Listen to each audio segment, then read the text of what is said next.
대한민국의 조용기 목사님을 소개합니다. 오늘 저는 여러분과 함께 왜 선교해야 하나 이 제목으로 말씀을 나누고자 합니다. 어떤 사람들은 선교 말만 들어도 짜증을 냅니다. 우리 자신만 잘 믿으면 됐지 뭐 한다고 남의 나라에까지 가서 선교해야만 합니까? 그 질문에 대한 대답은 간단합니다. 한강에 사람이 빠져 허우적거리고 있는데 나는 배를 갖고 물 위에 있으면서 그 허우적거리는 사람을 건지지 않고 내버려 놓는다면 모든 사람이 우리를 보고 뭐라고 하시겠습니까?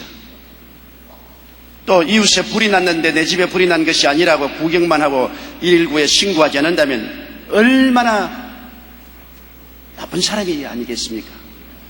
예수님을 믿어야 구원을 받고 예수님을 믿지 않으면 영원히 유황불에 타는 지옥에 버림받게 되는 것을 뻔히 알면서도 전도하지 않는다면 우리는 지탄을 받아야 마땅하고 나쁜 사람으로 지칭받아야 될 것입니다. 어떤 사람은 말하기를 그러면 꼭 예수만 믿어야 합니까? 예수 안 믿는 사람들도 자기들 나름대로 이 종교를 가지고 있는데요. 그렇게 말합니다. 성경에는 아들을 믿는 자는 영생이 있고 아들을 순종치 않은 자는 영생을 보지 못하고 도리어 하나님의 진노가 그 위에 임하여 있다고 말하는 것입니다. 예수 그리스도 이외에 구원이 없기 때문에 우리가 예수님을 전하는 것이지, 예수님 이외에도 다른 길이 있다면 우리가 구원을 전하지 않아도 괜찮을 것입니다. 미국의 정치인으로 일리노이주 검찰총장을 지냈고 무신론자로 유명한 로버트 잉거소울은 반기독교 강연자로 유명했습니다. 가는 곳마다 기독교에 대해서 반대 입장에 서고 기독교를 미신이라고 질타했습니다. 그러나 그 임종시의 딸이 아버지께 물었습니다. 아버지께서 이 세상을 사실 날이 얼마 남지 않은 것 같습니다. 저는 아버지께서 돌아가신 후에 아버지의 뒤를 따라가야 합니까? 그러자 무신론자 잉거소울은 이렇게 대답했습니다. 지금까지 내가 주장한 무신론은 허무한 것이다. 나는 아직도 어디서 와서 어디로 가는지 알지 못한다. 그러니 너는 어머니를 따라 예수를 믿으라고 말했습니다. 인간은 누구든지 죽음을 앞두고는 가장 진실된 말을 한다고 합니다. 평생에 그렇게 강조했던 그 무신론의 강의도 죽을 때 자식에게는 그것을 권하지 못하고 그 어머니가 믿는 예수 그리스도를 따라서 믿으라고 권면하고 세상을 떠났던 것입니다. 사람이 한번 나서 죽는 것은 정한이지요. 죽고 난 다음에는 심판이 있습니다. 이 지옥 심판을 피할 길은 예수님밖에 없기 때문에 우리가 예수 그리스도를 전해야만 하는 것입니다. 왜냐하면 첫째, 길은 오직 하나, 예수님밖에 없습니다. 여러분 세상에 살면서 길을 잃어본 적이 있지요. 저는 지금보다 훨씬 젊을 때 제가 시카고에서 한인 감리교회 부흥회를 하고 난 다음 밤 10시쯤 됐는데 목사님이 여기서 1시간쯤 달려가면 바닷가에 게 요리를 하는 데가 있는데 굉장히 맛있다고 거리로 자꾸 가져버려요. 주인 목사님이 자꾸 가져왔는데 안 따라갈 수가 없어서 추운 겨울에 눈발이 날리는데도 불구하고 1시간을 달려서 그 바닷가에 갯집에 가니까 그날 휴일이로 문은 닫아놨어요. 그래서 이제 밤 11시가 되었습니다. 아무 곳에도 먹을 곳이 없어요. 저는 부흥회를 하고 난 다음 배가 아주 훌쭉했습니다. 그래서 돌아오는데 눈이 많이 와서 길이 눈으로 덮였기 때문에 그만 그 어른이 길을 잃어버리고 말았습니다. 이리 가니 또 막히고 저리 가니 막히고 이 길로 돌아가다가 아닌 저 길로 돌아가고 무려 밤 11시에서 1시, 2시, 3시, 4시까지 방황을 하다가 나니까 어느 산속에 들어갔는데 그 앞에 큰 간판이 써 있어요. 이 경계선을 넘으면 무조건하고 기관총으로 총살합니다. 시카고에 있는 미사일 본부를 향해서 들어갔어요. 그러니까 이분이 핸들을 잡고 벌벌 떨고 땀을 흘리면서 목사님 이제 난 못 가겠습니다. 못 가면 어떻게 하니? 밤중에 산에 들어와가지고서 아유 나는 이제 못 하겠습니다. 그래서 할 수 없어 제가 그 자리에서 엎드려서 기도를 했습니다. 하나님, 어찌하다가 4시간을 방황하다가 미사일 장치안까지 오게 됐습니다. 이제 조금만 움직이면 기관총이 쏘아집니다. 죽게 되었습니다. 도와주시옵소서. 그런데 마음속에 하나님의 뜨거운 성령의 은혜가 임하시더니만 아주 뚜렷하게 손가락이 하나 마음속에 나타나면서 오른쪽으로 돌아라 그렇게 말씀합니다. 그래서 제가 오른쪽으로 핸들을 꺾으시오. 그 다음 오른쪽으로 꺾으면 또 바로 가라, 왼쪽으로 꺾어라, 그런 지시가 마음속에 자꾸 내려오는데 언제까지느냐, 시내까지 내려올 때까지 그 지시가 있더니만 그 다음에 그 지시가 딱 끊어졌어요.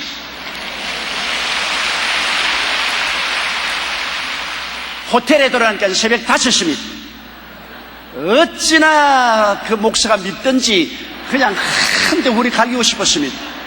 왜냐하면 그 긴장 속에서 밤새도록 땀은 젖은 옷을 갈아입지도 못하고 굶었으니 아침이 되니까 눈이 퀭해졌습니다.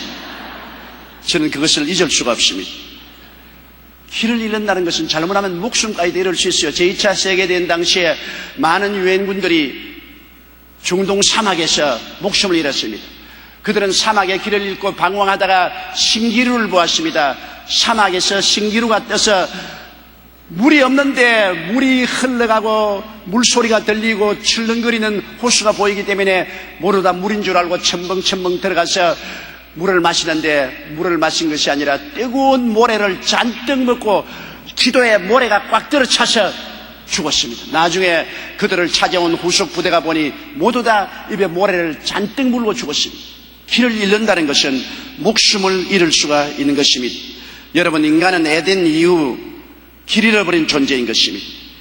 하나님 앞에서 버림을 받고 에덴에서 쫓겨나자 사람들의 영이 죽고 그들은 방향을 잃어버렸습니다. 어디서 와서 왜 살며 어디로 가는지를 알 수가 없었습니다. 하나님을 잃어버리면 인생길을 잃어버린 것입니다. 그래서 아담 이후로 인간들은 길을 잃어버린 존재가 되어버리고 말한 것입니다.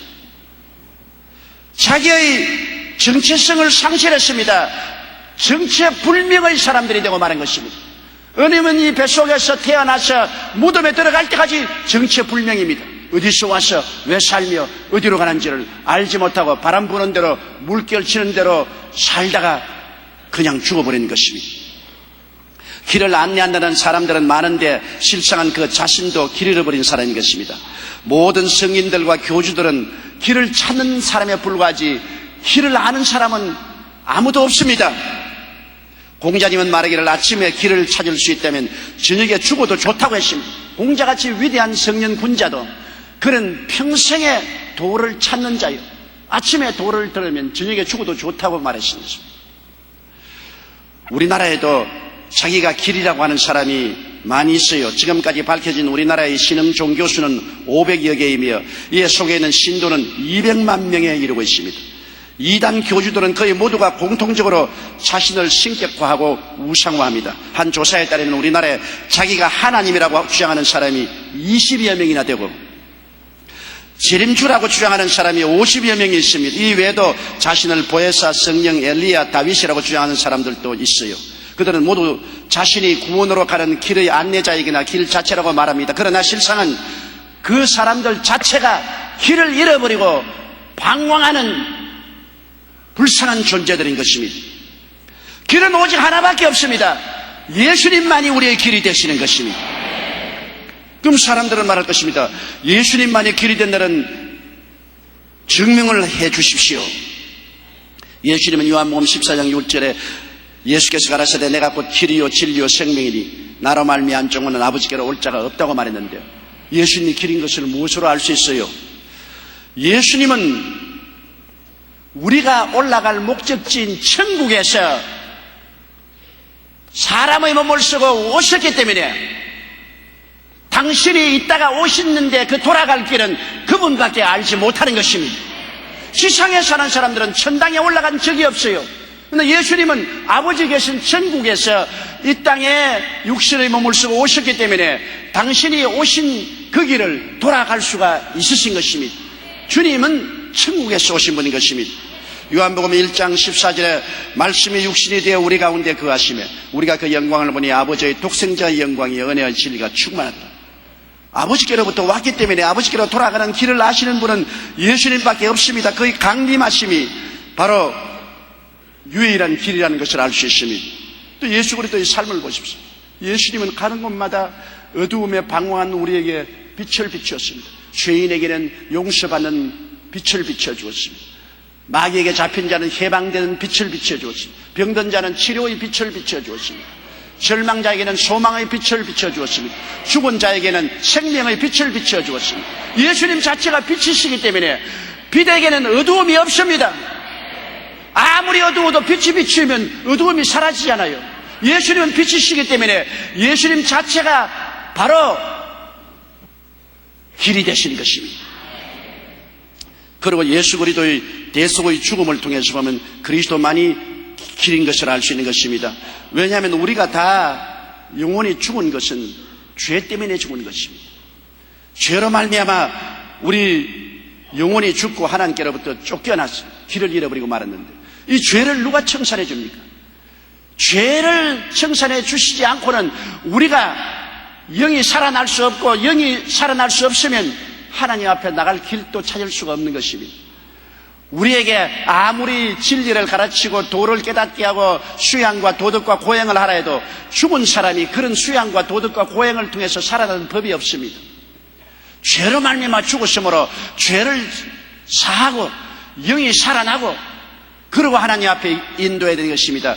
그 일을 하신 분은 예수님밖에 없습니다. 예수님은 우리에게 무슨 도를 전하고 수양과 도덕의 길을 가르친 것이 아니라 우리의 죄와 불의, 추악과 저주, 절망과 죽음을 혼자 걸머지고 십자가에서 몸을 찢고 피를 흘려 모든 죄의 빚을 청산하시고 다 이루신 분이신 것입니다. 그러므로 그리스도를 통해서 우리 죄가 용서받으니까 하나님의 성령이 오셔서 우리 영혼이 살아나고 우리 영혼이 살아나니까 그리스도를 통해서 하나님 아버지를 바라보게 되고 예수님이 길이 된 것을 알 수 있게 된 것입니다. 예수님의 부활과 성천은 그리스도만이 길인 것을 분명히 알 수 있습니다. 요한복음 3장 13절로 15절에 하늘에서 내려온 자 곧 인자 외에는 하늘에 올라간 자가 없느니라고 말했습니다. 하늘에서 내려온 자, 인자 이외에는 하늘에 올라간 자가 없습니다. 이 세상에서 하늘에 올라간다고 말했지만은 그 사람들은 다 가는 길을 몰라요. 하늘에서 내려온 예수님만이 돌아갈 길을 알고 계신 것입니다. 그런데 예수님은 죽으셨다가 우리 죄를 청천하고 부활하셔서 당신이 계신 곳으로 올라가셨습니다. 부활 성천하셨습니다. 그 증거로 우리에게 성령을 보내주신 것입니다. 그러므로 하늘에서 오시고 하늘로 돌아가신 그분이 우리의 길을 분명히 아시는 분이고 그분이 보낸 성령께서 우리를 인도하사 천국으로 데리고 가시는 것입니다. 그러므로 오늘날 예수 그리스도는 우리에게 용서받고 의인이 되는 길이 되신 것입니다. 거룩하고 성령 충만을 받는 길이 바로 예수님이 되신 것입니다. 우리가 병에서 고침받고 건강을 얻게 되는 길이 바로 예수님인 것입니다. 우리가 저주에서 해방을 얻고 아브라함의 복과 형통을 받는 길이 바로 예수님인 것입니다. 우리가 장차 부활하고 천국의 영생으로 들어가는 길이 바로 예수님인 것입니다. 공자는 아침에 길을 찾을 수 있다면 저녁에 죽어도 좋다고 말했고 석가는 길을 찾기 위해 집을 나와 10년간을 방황했습니다. 그런데 예수님은 길을 가르치신 적이 없습니다. 예수님 말씀을 내가 곧 길이라고 말한 것입니다. 길을 찾지 않았었어요. 길을 가르치지도 않았었어요. 주님이 바로 길이신 것입니다. 바로 빛인 것입니다. 그러므로 우리는 예수 그리스도를 통해서 우리의 용서와 의를 얻는 길을 찾으며 거룩함과 성령 충만의 길을 찾으며 치료와 건강의 길을 찾으며 축복과 형통의 길을 찾으며 부활과 영생과 천국의 길을 찾게 되는 것입니다. 그렇기 때문에 우리가 예수님을 전하지 아니할 수 없는 것입니다. 예수 그리스도 밖에 있는 사람은 모두 다 길을 잃어버린 사람이기 때문인 것입니다. 둘째로 예수님을 우리가 전해야 되는 것은 예수님만이 절대 진리이기 때문인 것입니다. 예수님과 비슷한 상대적인 진리가 있지를 않습니다. 그렇다면 예수를 믿어도 좋고 또 다른 것을 믿어도 좋다 하지만은 여러분 예수님은 절대 진리로 그와 비교하고 동등하게 취할 수 있는 상대적인 진리가 없습니다. 상대적인 진리가 있다고 꾸며대는 것은 마귀의 거짓말입니다.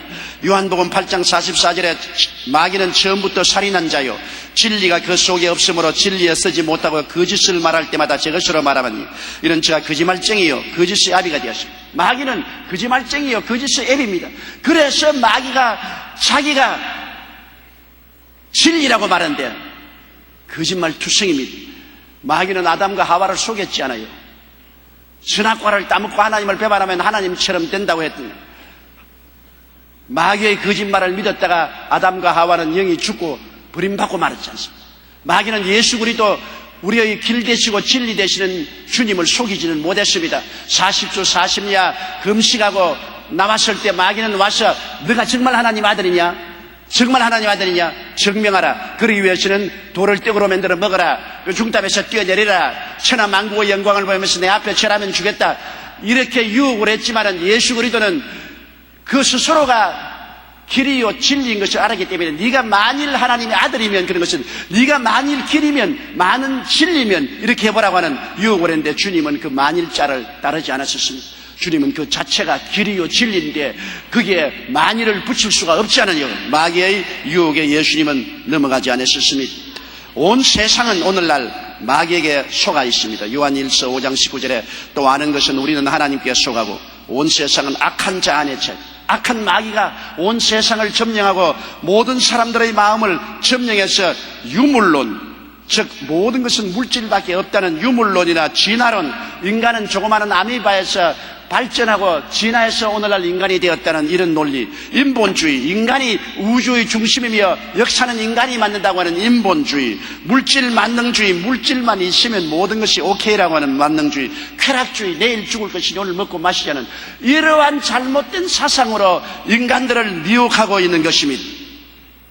18세기 계몽주의 이후로 사람들은 하나님을 떠나 자유를 선포하고 인간은 이성과 과학을 무한히 발전시켜서 인간의 힘으로 지상에 천국을 가져올 수 있다고 말해서 하나님을 배반했습니다.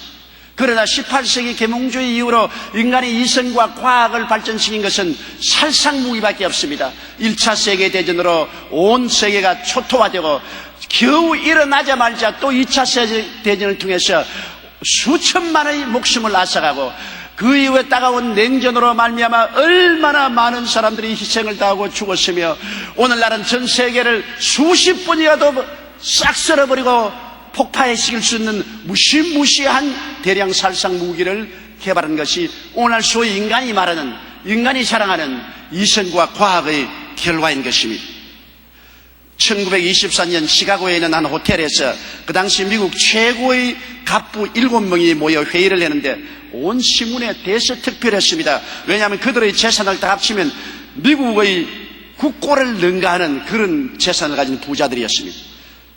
25년이 지난 후 한 기자가 그들의 생애를 추적하여 발표했는데요. 카네기 강철회사의 후계자로서 강철회사 사장이었던 찰스 쉐븐 무일푼의 거지가 되어 25년에 죽었습니다. 알스 커트는 밀농사로 거부가 된 사업가로 그도 파산하여 모든 것을 잃고 고독하게 죽었습니다. 리처드 윗니는 뉴욕은행의 총재였지만 감옥에서 여생을 보내고 있었습니다.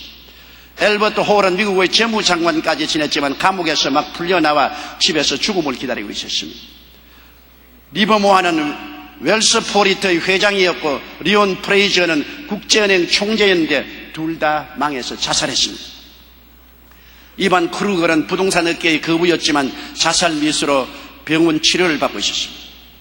미국을 뒤어 흔들 만한 7명의 재산가들이 25년에는 모두 다 이렇게 되고 말았습니다. 마치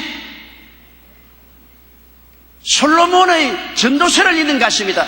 헛되고 헛되며 또 헛되고 헛되니 모든 것이 헛되도다.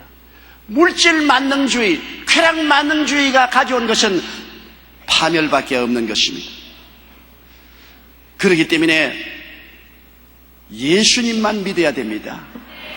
예수님만이 참말을 말하는 것입니다. 유물론 거짓말입니다. 무신론 거짓말입니다. 물질 만능주의 거짓말입니다.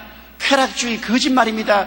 그 뒤에 이런 쓰디쓴 고통만 남게 되는 것입니다. 마귀는 현재 달콤한 것 가지고 유혹하지 그 후에 다가올 결과는 말하지 않습니다. 예수님은 진리이십니다. 어떻게 예수님이 진리인 것을 아냐고 묻습니까? 예수님은 창조이시기 때문에 진리인 것입니다. 요한복음 1장 3절에 만물이 그로 말미암아 지은 바 되었으니 지은 것이 하나도 그가 없이는 된 것이 없느니라. 만물을 지으시니까 만물을 잘 알잖아요. 어느 시카고에서 한 신사가 T4 차를 타고 가다가 길거리에서 차가 고장나서 망령자시라고 있는데 뒤에 차 한 대가 오더니만 아주 신사분이 내려서 왜 이랬습니까? 그래서 차가 고장났는데 고칠 줄 모릅니다. 그래요? 내가 좀 봐줄까요? 우통을 벗고 모자를 벗고 난 다음에 자동차 후드를 들치고 조금만 치도 엔진을 걸니까 드릉드릉 엔진이 걸리거든요. 야, 당신이 어떻게 이렇게 엔진을 잘합니까? 고개를 숙이면서 제가 바로 이 차를 만든 헨리 포드입니다. 차를 만든 분이니까 차가 어떻게 고장이 난지 대번이 알고 고친 것입니다. 우주를 만들고 우주의 모든 내용을 소소난간히 아시는 분은 예수님이신 것입니다. 왜냐하면 그는 창조이시기 때문에 그만이 진실을 알고 그만이 진리인 것입니다. 사도행전 14장 15절에 너희에게 복음을 전하는 것은 이 헛된 일을 버리고 천지와 바다와 그 가운데 만유를 지으시고 살아계신 하나님께로 돌아오라고 함이라고 말한 것입니다. 또 예수님이 진리인 것은 그는 알파와 오메가이기 때문인 것입니다. 요한계시록 1장 8절에 주 하나님이 가라사대 나는 알파와 오메가라 이제도 있고 전에도 있었고 장차 올 자요 전능한 자라. 요한계시록 1장 17절에 나는 처음이요 나중이니 이사야 44장 6절에 나는 처음이요 나는 마지막이라 나 외에는 다른 신이 없느니라고 말하는 것입니다. 역사는 부인할 수 없지 않아요. 요사이 젊은 세대는 6.25 사변이라는 어마어마한 전쟁을 경험하지 않았기 때문에 공산주의가 무엇인 것을 모릅니다.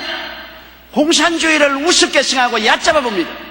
그러나 6.25를 경험한 사람은 공산주의가 피도 눈물도 인정도 없고 동족이라는 이름을 사용해서 빨가벗기고 가죽을 벗기고 죽이는 어마어마한 살인 집단이라는 것을 잘 알고 있습니다.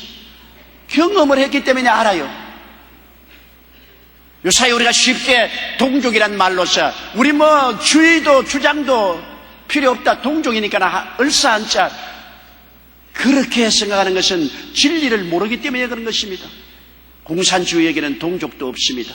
동족이라는 것은 하나의 가면에 불과한 것입니다. 공산주의는 오직 혁명적인 통일만 있을 따름인 것입니다.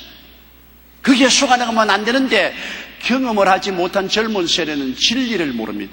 진리는 경험을 해야 알아요. 왜 우리 예수님이 진리입니까? 그는 알파요 오메가요 처음과 나중이요 시작과 끝이라 우주를 지을 때부터 시작해서 우주를 완성하고 영원전부터 영원까지 우리 주님은 이 우주의 주인이 되시기 때문에 주님이 진리가 되시는 것입니다. 주님은 죽었다가 부활하시기 때문에 우리가 불가사의하게 생각하는 죽음 문제에도 확연히 알고 있습니다. 죽었다가 온 사람이야 죽음 저 건너편의 것을 알지 죽어 보이도 않은 사람이 죽음 저 건너편의 이야기를 어떻게 할 수 있는 것입니까? 요한계시록 1장 18절에 곧 산자라 내가 전에 죽었었노라 볼지어다 이제 세세토록 살아있어 사망과 음보의 열쇠를 가졌노라고 말한 것입니다. 예수님께서 죽었다가 살아났기 때문에 죽음도 알고 산도 아는 진리인 것입니다. 진리는 두 개가 있을 수 없습니다. 진리는 하나밖에 없어요. 예수님과 복음과는 다른 진리는 없습니다. 사도행전 4장 12절에 다른 이로서 구원을 얻을 수 없나니 천하 인간에 구원을 얻을 만한 다른 이름을 우리에게 주신 일이 없다고 말했습니다. 히브리서 13장 8절에 예수 그리스도는 어제나 오늘이나 영원토록 동일하다고 말한 것입니다. 철학도 윤리도 도덕도 사상도 시대와 시대의 풍조에 따라 변합니다. 그런데 진리가 진리인 것은 그것이 영원 불변하는 것이기 때문인 것입니다. 천상천하에 변하지 않고 절대적으로 남아있는 진리는 예수님밖에 계시지 않습니다. 오랫동안 여러 종교를 연구해온 한 무신론자가 임금님을 찾아와서 말했습니다. 임금님, 나는 오랫동안 종교를 연구해서 종교에 박식을 갖게 되었습니다. 이제 임금님과 나라를 위해서 내가 새로운 시대에 적합한 좋은 종교를 창시를 하기를 원합니다. 임금님이 도와주십시오. 임금님이 그 사람을 눈을 똑바로 쳐다보고 난 다음에 이렇게 말했습니다. 자네가 죽었다가 부활하면 내가 그 종교를 믿겠네만 자네가 죽었다가 부활하지 않은 이상 아무리 멋있는 종교를 만들어도 나는 믿지 않겠네. 그 말 맞았습니다. 종교의 목적은 뭡니까? 천국 가는 것입니다. 그런데 죽었다가 부활도 안 하고 자기가 만든 종교로서 천국 간다고 주장할 수 있어요? 오늘날 종교도 많고 진리가 많고 가르침도 많지만은 모두 다 죽음 저 건너편에 갔다 온 사람이 없어요. 추정만 할 따름이지. 그러므로 어떻게 믿을 수 있어요? 마호메트는 나이 60세 한 여인의 무릎에 머리를 묻고 세상을 떠났습니다. 소크라테스는 70세 사약을 먹고 죽었습니다. 스가모니는 나이 80세에 세상을 떠났습니다. 플라톤도 80세까지 살다가 죽었습니다. 세계 성인이요 종교의 창시자였던 이들이었지만 결국 죽음 앞에는 무릎을 꿇고 죽고 난 다음 다시 아무 소식도 없었습니다. 그러나 예수 그리스도는 33세 십자가에 못 박혀 죽었다가 사흘 만에 부활하셨습니다. 죽음 저 건너편에서 돌아왔습니다. 죄악의 빚을 단적 짊어지고 무덤에 들어간 사람은 빚을 갚아야 나올 수 있지, 빚을 갚지 못하면 죄의 값은 사망인 것입니다. 성년 군자나 종교의 창시자들도 모두 다 죽음에 들어가고 난 다음 나오지 못했어요. 죄의 삭은 사망이라 죄를 갚지 못했습니다. 예수님은 인류의 모든 죄를 걸머지고 죽음의 감옥에 들어갔으나 사흘 만에 다 청산하고 늦건이 살아 돌아왔었습니다. 그러므로 그리스도만이 진리가 되는 것입니다. 셋째로 예수님만이 생명이 되십니다. 원래 인간은 죽지 않게 지어졌어요. 오늘날 인간이 죽는 것은 하나님 앞에 버림받고 죄를 지었다는 증거가 되는 것입니다. 하나님은 영생하시는 분이 아닙니까? 출애굽기 3장 14절에 나는 스스로 있는 자라고 했는데, 하나님의 형상과 모양대로 지어받은 것은 영생하는 하나님의 형상과 모양대로 지어받았기 때문에 아담과 하와가 에덴에서 처음 지음을 받았을 때는 죽을 수 없는 존재였습니다. 우리 인생은 원래 죽도록 만들어진 것이 아닙니다. 원래 죽도록 만들었으면 죽음에 대한 고통과 괴로움과 슬픔이 없고 자연스럽게 죽지요. 우리는 죽음에 대해서 반발을 합니다. 죽음을 원치 않습니다. 죽음을 싫어합니다. 왜? 원래부터 죽도록 만들어졌지 않기 때문인 것입니다. 그러나 우리가 죽는 이유는 죄값입니다. 창세기 2장 17절에 선악과를 먹는 날에는 반드시 죽으리라. 선악과를 먹었기 때문에 죄값으로 죽은 것입니다. 로마서 5장 12절에 한 사람으로 말미암아 죄가 세상에 들어오고 죄로 말미암아 사망이 왔나니 이와 같이 모든 사람이 죄를 지었으므로 사망이 모든 사람에게 이르느니라. 영도 죽고 육도 죽는 것은 죄값으로 그렇게 되는 것입니다. 우리가 죄값으로 죽었기 때문에 먼저 죽은 마귀가 임금 노릇하는 것입니다. 마귀는 하나님께 버림을 받아서 먼저 영적으로 죽은 존재입니다. 사망의 장자입니다. 그 마귀가 우리가 죄짓고 죽으니까 우리를 점령하고 도둑질하고 죽이고 멸망시키는 것입니다. 히브리서 2장 14절에 자녀들은 혈육이 함께 속하였으며 그도 또한 한 모양으로 혈육이 함께 속하심은 사망으로 말미암아 사망의 세력을 잡은 자 곧 마귀를 없이 하기 위함이라 했습니다. 마귀가 사망의 세력을 잡고 있어요. 예수님의 십자가를 통하여 죄를 청산하고 사망을 멸해버리면 마귀는 무장 해제되어 버리고 마는 것입니다. 그 때문에 마귀가 제일 미워하는 것이 십자가요, 제일 두려워하는 것이 예수님의 보혈입니다. 십자가 보혈로 말미암아 마귀는 무장 해제됩니다. 왜냐? 마귀가 우리를 도둑질하고 죽이고 멸망시킨 것은 죄값으로 말미암아 우리가 사망을 당했기 때문에 사망의 세력을 잡은 자 마귀가 큰 소리였으나 죄가 용서받고 보혈로 말미암아 의롭다함을 얻어 생명을 얻어버리면 마귀는 무장해제되고 우리와 아무 관계가 없게 되어버리고 마는 것입니다. 그렇기 때문에 마귀는 절대로 십자가의 복음을 전하는 것을 못하게 하고 예수 그리스도의 보혈을 전하지 못하도록 발부둥을 치고 있는 것입니다. 하나님이신 예수님이 이 땅에 오셔서 주님이 동정녀 마리아의 몸을 통해서 나왔기 때문에 죽을 수 없습니다. 여러분, 아담의 씨를 받았으면 죽은 자의 씨를 받았기 때문에 죽지만 예수님은 아담의 씨를 받지 않았습니다. 성령으로 잉태되었으므로 예수님은 33세까지 죽을 수 없는 몸을 가지고 있습니다. 그 영도 영원한 하나님이요, 영생하신 하나님이요, 그 몸도 죽을 수 없는 몸이었습니다. 예수님은 죽을 수가 없어요. 히브리서 4장 15절에 모든 일에 우리와 한결같이 시험을 받은 자로도 죄는 없느니라. 죄가 없는데 어떻게 죽어요? 죄의 값은 사망인데 죄가 없는 예수님은 죽을 수가 없어요. 그는 바로 생명의 대왕입니다. 그 증명으로서 회당장의 딸이 죽었을 때 달리 다굼, 한마디로 살려일으켰습니다. 나인성 과부의 아들이 죽어서 관 메고 가는데 관 뚜껑을 열고 청년아 일어나라니까 일어났습니다. 나사로가 죽어서 무덤에 들어간 지 나흘이 되어 썩은 냄새가 날 때 나사로야 나오라고 말 한마디에 나사로가 살아 일어나셨습니다. 예수님은 생명의 대왕이었습니다. 그런데 예수님이 죽으신 것은 우리 죄를 대신 짊어지고 죄인이 되었기 때문입니다. 이걸 알아야 돼요. 죽을 필요가 없는 예수님이 우리 죄를 대신 짊어져서 죄인이 되어서 그는 십자가에서 죽었습니다. 고린도후서 5장 21절 우리 다 같이 소리내어 한번 읽어보십시다. 하나님이 죄를 알지도 못하신 자로 우리를 대신하여 죄를 삼으신 것은 우리로 하여금 저희 안에서 하나님의 의가 되게 하려 하심이라. 죄를 알지도 못하셨어요.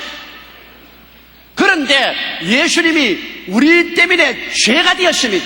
죄인이 된 정도가 아닙니다. 죄 덩어리가 되었습니다. 그래서 하나님께 버림을 당했습니다. 하나님이 어찌하여 나를 버리시나이까. 처참한 죄인이 되었습니다. 예수님이 십자가에서 우리 죄로 말미암아 죽임을 당하고 보혈로 죄를 청산했기 때문에 우리는 예수님이 되면 값없이 의롭다함을 얻게 된 것입니다. 예수님은 그러므로 죽어서 죄를 다 갚았기 때문에 사흘 만에 사망을 철폐하고 부활하셨습니다. 로마서 4장 25절 우리 다 같이 한번 읽으십시다. 예수는 우리 범죄함을 위하여 내어줌이 되고 또한 우리를 의롭다 하심을 위하여 살아났느니라. 요한복음 11장 25절 26절에 나는 부활이요 생명이니 나를 믿는 자는 죽어도 살겠고 무릇 살아서 나를 믿는 자는 영원히 죽지 아니하리라고 말씀한 것입니다. 왜 영원히 안 죽어요? 죄에서 해방되었기 때문에 사망이 떠나간 것입니다. 요한계시록 1장 18절에 곧 산자라 내가 전에 죽었었노라. 볼지어다 이제 세세토록 살아있어 사망과 음보의 열쇠를 가졌다고 주님 말씀한 것입니다. 중국인 기독교 지도자인 리가 학생들에게 말씀을 전하고 난 후에 다음과 같은 질문을 받았습니다. 학생이 말하기를 중국에는 이미 유교가 있는데 기독교를 전해야 하는 이유가 무엇입니까? 그러자 리가 그 학생에게 이렇게 대답했습니다. 거기에는 세 가지 이유가 있습니다. 먼저 공자는 선생이었으나 그리스도는 구세주가 되시는 것입니다. 중국은 지금 선생보다도 구세주가 필요합니다. 둘째, 공자는 죽었으나 그리스도는 죽었다가 부활하셨습니다. 중국은 부활하신 구세주가 필요합니다. 셋째로 공자는 어느 날 그리스도 앞에서 심판을 받게 될 것입니다. 중국은 그리스도를 심판자로 만나기 전에 구세주로 만나야만 됩니다. 그렇게 대답을 했습니다. 예수님은 부활이요 생명이십니다. 그러므로 믿는 자는 영생을 얻고 믿지 않는 자는 죄의 심판을 받아 영별에 취하게 됩니다. 우리가 구세주 예수님을 전해야 하는 이유는 바로 여기에 있는 것입니다. 주님이야말로 유일한 생명의 씨였습니다. 베드로전서 1장 23절로 25절 너희가 거듭난 것이 썩어질 씨로 된 것이 아니요 썩지 아니할 씨로 된 것이니 하나님의 살아있고 항상 있는 말씀으로 되었느니라. 그러므로 모든 육체는 풀과 같고 그 모든 영광은 풀의 꽃과 같자 푸른 시들고 꽃은 떨어지되 하나님의 말씀은 영원히 있도다. 너희가 전한 복음이 곧 이 말씀이라고 말한 것입니다. 요한복음 1장 4절에도 그 안에 생명이 있었으니 이 생명은 사람들의 빛이라고 말한 것입니다. 여러분, 지금부터 119년 전 1885년 언더우드와 아펜셀라가 미국 교회의 파송을 받아 우리나라에 첫 발을 내디었습니다. 그들은 흑암 가운데 죽어가는 이 땅에 생명의 씨앗을 들고 왔습니다. 그들 이후에 구라파의 선교사들이 많이 한국에 들어와서 눈물과 피와 땀으로 우리에게 복음을 전해주었습니다. 그로부터 시작하여 복음 증거의 역사는 어느덧 120년의 세월이 흘렀습니다.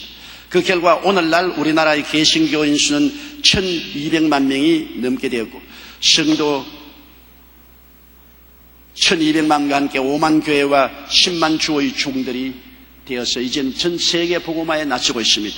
한국 선교사의 숫자는 1979년 지금부터 25년 전에 처음으로 조사되었을 때 93명이었는데 그러나 2002년 말에는 1만 422명으로 약 112배의 성장을 이루었습니다.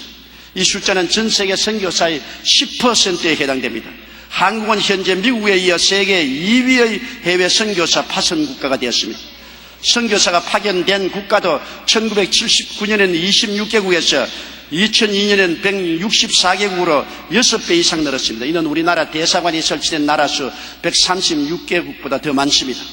우리 교회는 1975년 4월 1일 순복음 세계 선교회가 창립된 이래 현재까지 55개국에 609명의 선교사를 파견하여 738개의 교회를 세웠습니다.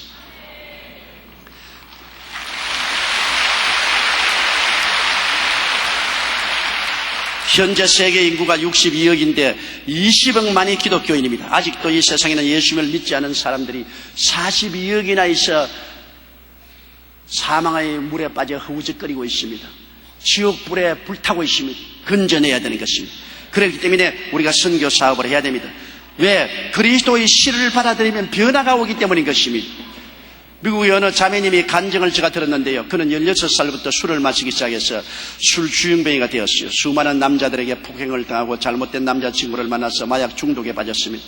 그 결혼해 첫 아이를 낳았는데 애 젖먹이다가 술이 너무 취해서 고고라지가 애를 눌러서 죽이기도 했습니다. 그는 아침에 눈을 뜨면 술을 마시는 것이 저녁에 눈 감을 때까지 술을 마셨어요. 그래서 그의 생활은 이혼, 동거, 재혼을 반복하고 병원에 치료를 받고 민간요법을 해도 낫질 않았어요. 백약이 모여였습니다. 그러나 어느 날 친구가 자동차 사고로 죽어서 그 장례식에 참여했다가 장례식에서 설교하는 목사님의 말씀에 깊은 감동을 입고 그는 주일날 그 목사님의 목회하는 교회에 찾아갔었습니다. 그 목사님이 설교가 난 다음 회개할 사람 앞으로 나오라고 해서 그는 걸어나서 강단 앞에 나와서 이렇게 주님께 기도했습니다. 주님, 내 힘으로는 술과 마약에서 벗어날 수가 없습니다. 나는 폐인입니다. 나는 완전히 실패한 인생입니다. 주님께서 나를 살려주십시오. 이렇게 간절히 기도하고 집에 돌아가는데 그날부터 이상한 변화가 그의 생애 속에 다가와서 점점 술맛이 떨어져서 술을 그만두고 마약을 갖고 맞기 싫어서 마약도 포기하고 얼마 있지 않은 완전히 새 사람이 되어버리고 말한 것입니다. 자신이 이처럼 변화받자 그는 남편에게도 종용하고 예수를 전도해서 남편도 예수 믿고 똑같이 술 중독과 마약 중독에서 해방을 얻어 새 사람이 되었다는 간증을 들었습니다. 세상에서 버림받고 쓰레기 같은 인생을 사는 사람도 예수께 나오면 용서와 의인이 되고 건강하고 형통한 삶을 살다가 부활 천국 영생의 길을 얻어가기 때문에 우리가 예수를 전하는 것입니다. 예수가 종교면은 전하지 않습니다. 철학이면 전하지 않습니다. 의식이면 전하지 않습니다. 예수님이 생명이기 때문에 생명을 전달해 주는 것입니다. 예수님만이 유일한 천국 길이요 절대 진리요 영원한 생명이요 아버지께 나아간 중보가 되시는 것입니다. 이 예수님을 믿고 알면서 사망의 바다에 빠져 우적거리며 지옥불에 삼키어져가는 사람에게 구원의 복음을 전하지 않는다면 우리는 하나님 앞에 범죄하는 사람들이 되고 말 것입니다. 우리는 저 캄캄한 죄악의 바다에 빠져서 휩쓸려가는 사람들에게 예수 그리스도의 구원의 배를 탄 우리들은 밧줄을 던져야 되는 것입니다. 복음을 전도하는 밧줄을 던지고 우리 선교사들을 보내어서 온 천하 만국에 그리스도를 전하고 우리는 그 선교사 뒤에 밧줄을 잡아주어야 될 것입니다. 기도와 헌금을 통해서 밧줄을 잡아주면 그 밧줄을 허리에 묶고 선교사들은 저 북방 어른섬과 저 남방 대양섬 온 천하에 가서 죄악에 빠진 영혼을 구원할 수 있게 될 것입니다. 다 같이 고개 숙여 기도드리겠습니다. 거룩하시고 영광스러우신 우리 하나님 아버지요, 우리가 예수를 믿고 구원을 받게 된 것은 너무나 기이하고 신기한 일입니다. 길이요 진리요 생명 되시는 예수님을 구주로 모신 것이 얼마나 큰 특권이요 놀라운 은혜입니까? 이 거대한 은혜와 복을 우리만 감추어 놓지 말고 천하에 나누는 우리들이 되게 도와주옵소서. 예수님 이름으로 기도드리옵나이다. 아멘. 할렐루야. 아멘. 목사님 감사합니다. 구독과 좋아요는 제작하는 데 힘이 됩니다. 감사합니다.